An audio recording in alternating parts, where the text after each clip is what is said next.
আল্লাহ তাআলা আদেশ করলেন, ইব্রাহিম তোমার হৃদয়ে সবচাইতে প্রিয় যে জিনিসটা সেটাকে তুমি আমার রাহে কুরবানি দাও। সেদিন ইব্রাহিম দেখলেন আমার হৃদয়ে ইসমাইলের চেয়ে প্রিয় কিছু নাই। ছেলেকে ডেকে বললেন, ইসমাইল আমি স্বপ্নে দেখেছি যে আমি তোমাকে আযবাহু, আমি তোমাকে জবাই করছি, কুরবানি করছি, তোমার মতামত কি বল? দেখেন ছোট্ট ইসমাইল কি উত্তর দিয়েছিলেন। তিনি বলেছেন, বাবা আপনি যা স্বপ্নে দেখেছেন, যেটা আপনাকে আদেশ করা হয়েছে ওইটাই করেন, অচিরেই আপনি আমাকে ধৈর্যশীলদের অন্তর্ভুক্ত পাবেন। সুবহানাল্লাহ।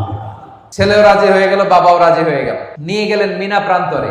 যাওয়ার সময় শয়তান এসে ইব্রাহিমকে টেম্পটেশন করে, ইব্রাহিম এই কাজ করো না, তোমার ছেলে মারা যাবে। ইসমাইলকে এসে বলে, ইসমাইল যেও না, ফিনকি দিয়ে রক্ত বেরোবে। ওনারা ফিরেও তাকায় নাই, ওনারা পাথর নিয়ে শয়তানের দিকে ছুঁড়ে মেরেছে। তিন জায়গায় শয়তান এসে টেম্পটেশন দিয়েছে, ধোঁকা দিয়েছে। 3 জায়গায় তারা শয়তানকে পাথর ছুঁড়ে মেরেছে। এই পাথর ছুঁড়ে মারার দৃশ্য, এই দৃশ্য আল্লাহর কাছে এত ভালো লেগেছে, এই 3 জায়গায় কিয়ামত পর্যন্ত পাথর মারা হাজীদের জন্য আল্লাহ তাআলা হাজীদের উপর ওয়াজিব করে দিয়েছেন। জামরায়ে কুবরা, উসতা, সগরা, এই 3টা জামারাতে, 3টা নিশানাতে পাথর মারা লাগে। 3 সাথে 21টা, আর ইয়ামুন নাহারে আরো 7টা। তো এই পাথর মারাকে আল্লাহ তাআলা ওয়াজিব করে দিয়েছেন। শুরুতে বলেছিলাম যে হজ এবং কুরবানির যত বিধান সব এই ফ্যামিলির স্মৃতিচারণ।